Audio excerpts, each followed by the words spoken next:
ยังออกมือรูปบีบดัสไรลมหัดตีดับบุ้นได้สำนวนkếคือមានពីរសំណួរចឹងយើងអានប្រធានលំហាត់គេឲ្យយល់ហើយអានឲ្យដឹងថាបំរាប់ដែលគេប្រាប់យើងមានអីខ្លះចាចឹងយើងមើលគេថាអង្គប្រយោគបក្សីមួយមានកោសិកាចំនួន46ចឹងកន្លែងនេះគេប្រាប់ចំនួនកោសិកាហើយចឹងកន្លែងនេះគេថាកោសិកាគូណណាអង្គប្រយោគបក្សីមួយនេះមានកោសិកាចំនួនចឹងកោសិកាគូណសរុបស្មើប៉ុណ្ណឹងបន្ទាប់មកគេប្រាប់ទៀតថាដែលមានគ្រូម៉ូសូមសរុបស្មើនឹង32.16បែបគត់ចឹងកន្លែងនេះមានថាចំនួនកោសិកាកូនប៉ុណ្នេះហើយប្រាប់គ្រូម៉ូសូមសរុបរបស់កោសិកាកូនប៉ុណ្ណឹងចាចឹងយើងដឹងពីរហើយតោះយើងមកទៀតដល់មកគឺថាគេដឹងថានៅក្នុងរយៈពេលមួយវដ្តកោសិកាមាន8ម៉ោងអញ្ចឹងគេឲ្យមួយទៀតហើយគឺរយៈពេលក្នុងមួយវដ្តកោសិកាអញ្ចឹងយើងដឹងហើយបំរាប់យើងមាន3មានកោសិកាកូនសរុបចំនួនគ្រូម៉ូសូមសរុបនិងមួយវដ្តកោសិកាតោះយើងមើលសំណួរកអញ្ចឹងគេឲ្យយើងរកអាយុរបស់បក្សីនឹងមានន័យថាអំបិយងនឹងមានអាយុប៉ុន្មានថ្ងៃចាហើយទី2គឺគេឲ្យយើងសរសេររូបមន្តគ្រូម៉ូសូមរបស់បក្សីនឹងចាអញ្ចឹងយើងទៅរកសំណួរកទាំងអស់គ្នាសិនបាទអញ្ចឹងយើងដាក់សំណួរគេរកអីយើងដាក់នឹងមកហើយគេឲ្យយើងគិតជាថ្ងៃទៀតចាអញ្ចឹងបំរាប់យើងមាន3អញ្ចឹងយើងស្រោចអស់មក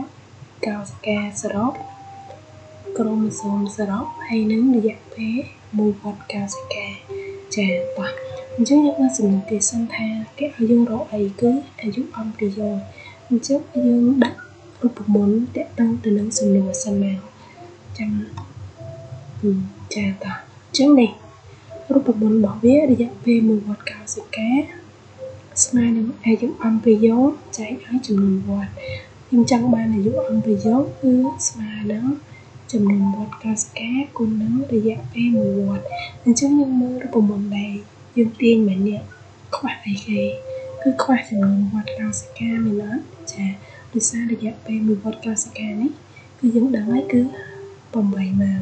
អញ្ចឹងអីដែលខ្វះគឺចំនួនវដ្តអញ្ចឹងចំនួនវដ្តកោសិកាគឺយើងហៅសិនគឺហៅតាមណាគឺនេះកោសិកាសរុបនេះអញ្ចឹងយើងអាចហៅតាមចំនួនដងនៃមីតូបានចាតោះអញ្ចឹងយើងវិចារហៅចំនួនវដ្តសិនមកអញ្ចឹងកន្លែងចំនួនវដ្តនេះគឺយើងវិចារមួយវដ្តកោសិកាស្មើនឹងចន្លោះវាបូកនឹងមីតូ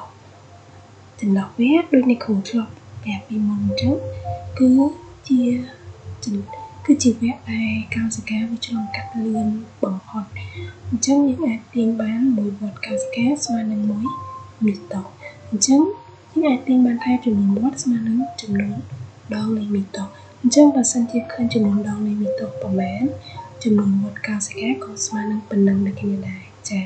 ពេលដែលយើងវិចារនឹងហើយយើងទៅរកចំនួនដងនៃមីតូបានហើយតោះ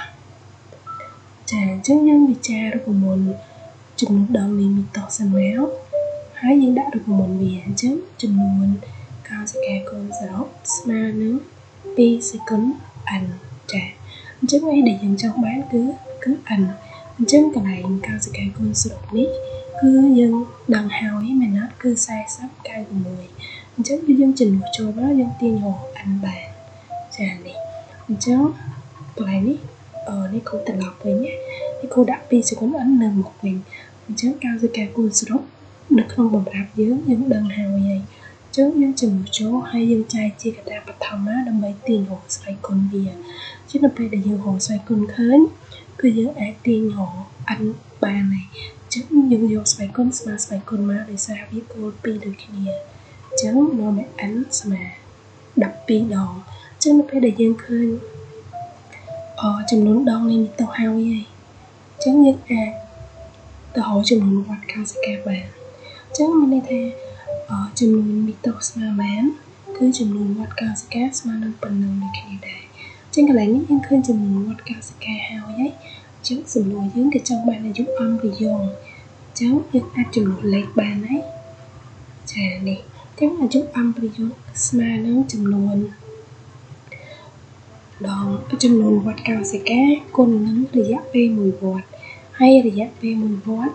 គឺគេប្រាប់យើងហើយមែនអត់ចឹងយើងអាចចំនួនចូលបានចំនួនឡើងនេះតោះនេះហើយរយៈពេល1វត្តនេះចឹងឃើញ96ម៉ោងតែអីដែលយើងរងម្ដងទៀតនោះគឺសំណួរគេឲ្យគិតជាថ្ងៃចឹងយើងបបែក96ម៉ោងនេះទៅជាថ្ងៃវិញចឹងយើងបបែកគឺប្រាប់គេសិនថាមួយថ្ងៃស្មើនឹងប៉ុន្មានម៉ោងបន្ទាប់មកបានយើងយកវាទៅចែកមកយើងឃើញចំនួនថ្ងៃ